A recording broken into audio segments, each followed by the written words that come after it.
I'm involved in a club rowing team on campus. I'm in a dance club on campus, in addition to being in a pre-law fraternity. Today's tour is going to be about 75 minutes. We'll start here and end on Hope Plaza, which is about a 10-minute walk away. I'll go through all the undergraduate colleges here at Cornell and also hopefully give you an insight into student life on campus. You've probably heard this if you've been on a tour before, but I will be walking backwards. So if I am going to bump into something, feel free to let me know, unless you want a bit of a comedy show.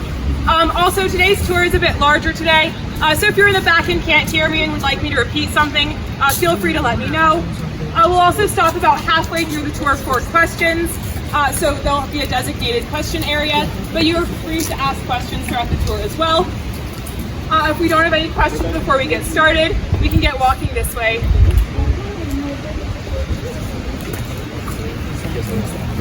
So Cornell University was founded in 1865 by Ezra Cornell and Andrew Dixon White. As you can tell, we do have a slight preference for one of our founders.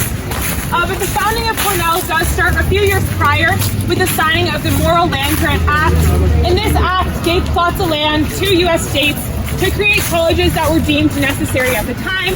In the case of New York's plot of land, this is for our agricultural school, which we'll see later on the tour. The one issue with the land allotted is that it was in Wisconsin, so Ezra Cornell actually decided to sell that land and open Cornell on his personal farmland here in Ithaca, New York, which is why it is called Cornell University. In correspondences between Ezra Cornell and Andrew Dixon White, Ezra Cornell said he hoped to found an institution where any person can find instruction in any study, which we'll talk a bit more about after we cross the road.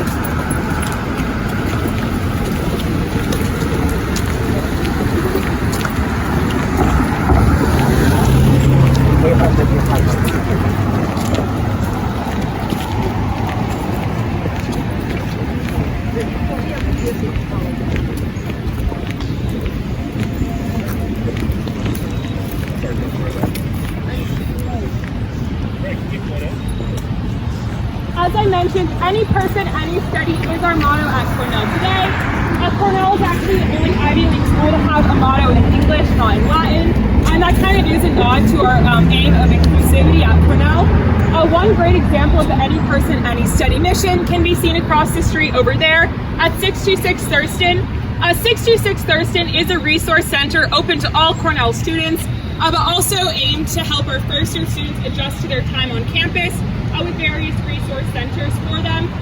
My first year on campus, during my first weeks, I would walk down from my dorm on North, and there would always be programming and events happening at 626 Thurston, like ice cream socials where you can meet new students, or writing postcard letters to home. In addition to meeting many people from different backgrounds, you can also live with them at Cornell in what are called program houses. So in addition to normal dormitory style living, we have program houses that are interest-based. One program house is across the street here, this castle-looking building. It's called Risley. It is our theater program house. So if you had an interest in the performing arts, you could opt to live in Risley, where they have a theater, a dance studio, and other amenities for the performing arts. Additionally, we have program houses like Jam, which are for music interests, in addition to a wide variety of other offerings. Like I said, though, these program houses are optional. If you don't want to live in a program house, you would live as a first year up on North Campus, which is up there. We have a wide variety of different styles of residence halls, in addition to 3 dining halls, a mail room, a rec center, 2 gyms, a bowling alley, a pool, really anything you may need during your time on campus. So even if there was a blizzard on campus, you would have, you could live just on North quite happily. That being said, we are about to cross the bridge and go to the academic part of campus. I'm not going to talk as we cross the bridge, but feel free to ask me any questions as we cross on over. Here, right, the College of Art, Architecture, and Urban Planning. AAT is one of our smaller colleges on campus, with about 550 students doing 3 majors and 2 minors. I don't know if anyone would like to get some abbreviations are in the College of Art, Architecture, and Urban Planning. Those are, of course, fine art, architecture, and urban planning. Just a redundant thing over and over. The AAP is home to some fun traditions on campus, one of which is Dragon Day.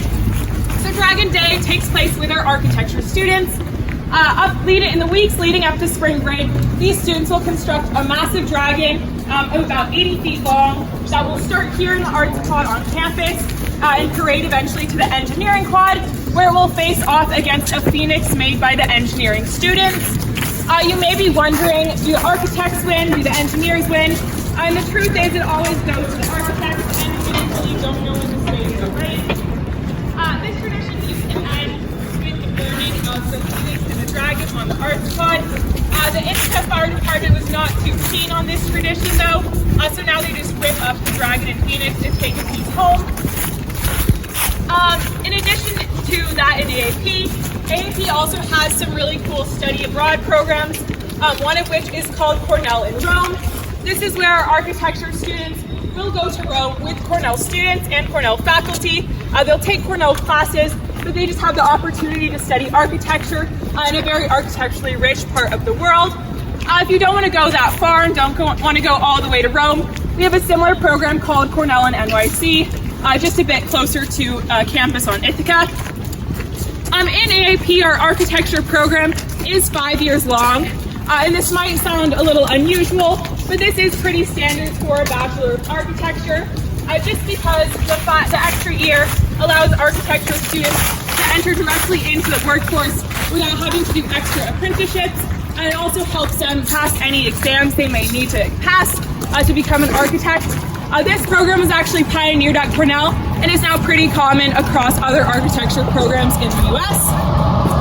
If you are not an architecture student, you can still engage with architecture on campus. One example is the Johnson Museum of Art, peeking through the trees.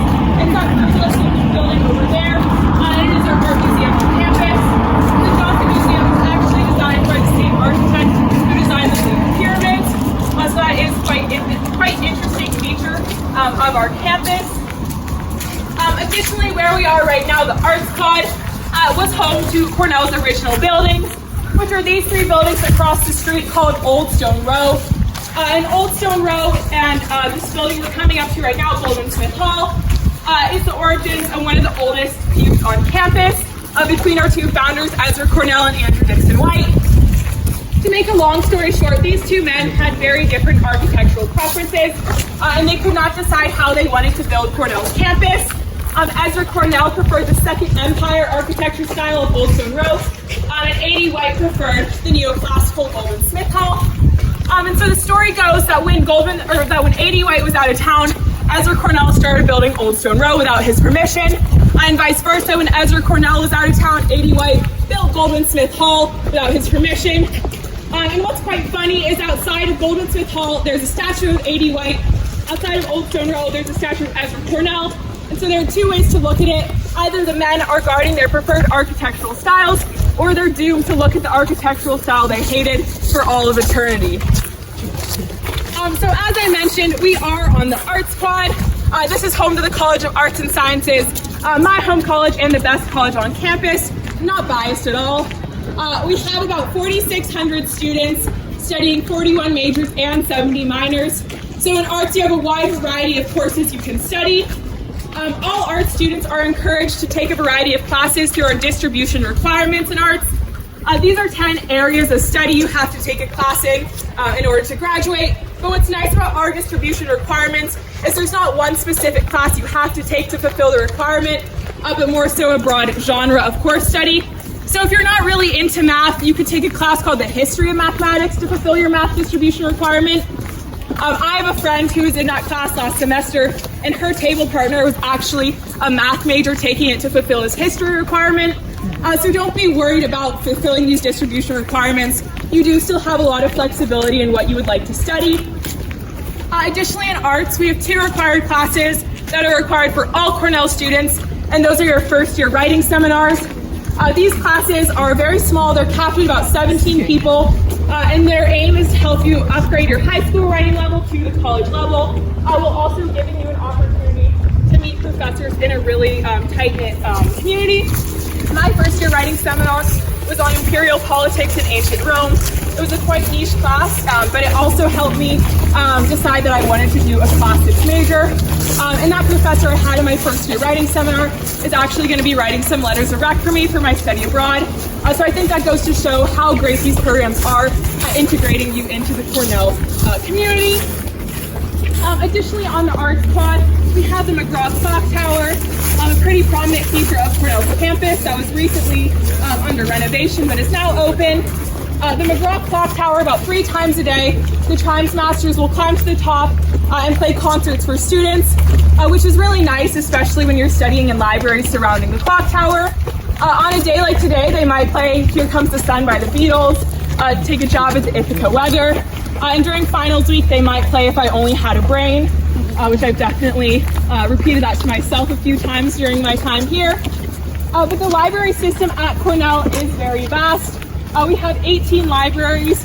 2 of our biggest ones are surrounding the clock tower. In addition to being home to a variety of books, there are also great resources at the libraries. You can rent cameras, computers, even sewing machines. We're going to come up here. I have a friend who rented a sewing machine to make her Halloween costume last year, which is quite fun if you're into that.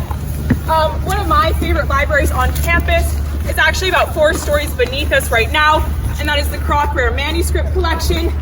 This library is home to some interesting items, like one of the only double-sided versions of the Gettysburg Address, some original copies of Charlotte's Web, in addition to a pair of Ezra Cornell's wedding socks.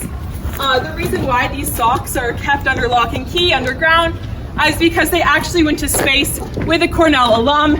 She wanted to take a piece of Cornell with her. At the time, his wedding socks were not super valuable, but since they've been up and down to space, they have become a bit more valuable, and that's why they're underground. I'd now like to take you through Goldwin Smith Hall, give you an example of an academic building on campus, and then we'll eventually reconvene up there to talk about safety and transportation. But feel free to poke your head in any classrooms, just get a sense of what the buildings are like inside.